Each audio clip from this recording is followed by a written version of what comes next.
असलम के कदम लड़खड़ा रहे थे। आंखों में खौफ, आवाज में कपकपाहट और दिल में वो डाल था जो सिर्फ एक बाप ही महसूस कर सकता है। सामिर के घर के दरवाजे पर पहुंचते ही वो, बेटा सामिर, खुदा के वास्ते मेरी मदद करो, तुम ही एक हो जो हमारी असलम की सांसें फूल रही थीं। ना मेरी इज्जत है, मेरी जिंदगी है। अगर आज तुमने हाथ ना थे अमा तो वो मूसा जवारी और सिर दाऊद मेरी बच्ची को मुझसे छीन लेंगे। तुम जानते हो उन लोगों की आंखों, असलम की आंखों से बहते आंसू सामिर के कदमों पर टपक रहे थे जब वो रुंधी हुई। अगर यही रास्ता है तो तुम अपना से निकाह कर लो, मैं खुशी से राजी हूं। बस मेरी बेटी को उन दरिंदों से बचा लो, मैं इसे अपनी बेबसी में बर्बाद होता नहीं देख सकता। प्लीज। असलम की यह हालत देखकर सामिर का दिल जैसे मुट्ठी में जकड़ गया।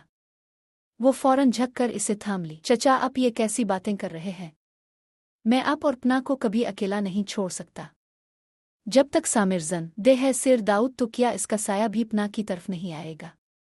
मैं वदा करता हूं कि आपकी बेटी पर आन। ये वो लम्हा था जब असलम की आंखों में पहली बार उम्मीद की रोशनी जी उगी और सामिर ने दिल में फैसला कर लिया कि अपना की हिफाजत इसकी जे। उधर सिर दाऊद अपने आदमियों से कहता है कि इसे लगता है सामिर ही उनसे गद्दारी कर रहा है, वही असलम और पे, इसलिए सामिर को रास्ते से हटाना जरूरी है।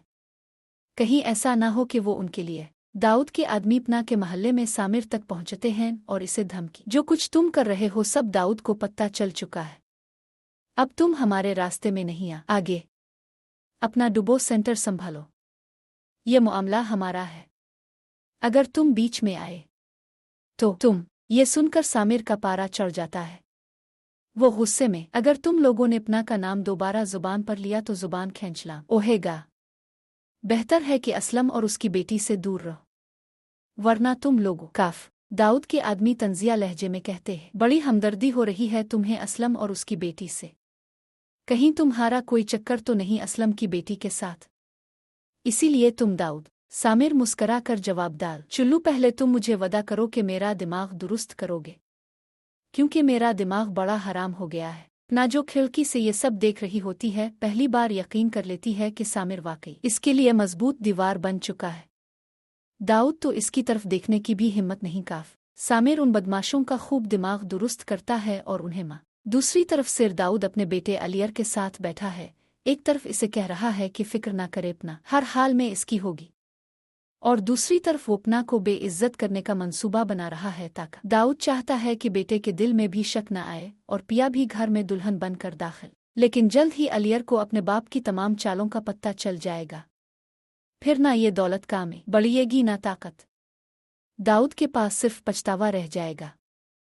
यही काला धंधा जिसने इसे दौलत दी। उधर पना जैसे ही घर से निकलती है सिर दाऊद के आदमी इसे देख लेते हैं और फौरन अलिफ। दाऊद हुक्म देता है कि आज हर हाल में पना को अगवा करना है, लेकिन सामिर के होते हुए वो लोग एक कदम भी आग कोशिश नाकाम होती है, उन्हें मार खानी पड़ती है और भाग। वो दाऊद को कॉल करके बताते हैं कि सामिर और उसके आदमी वक्त पर पहुंच गए और पे नसार जब दाऊद को ये खबर देता है तो दाऊद आग बगूला हो जाता है और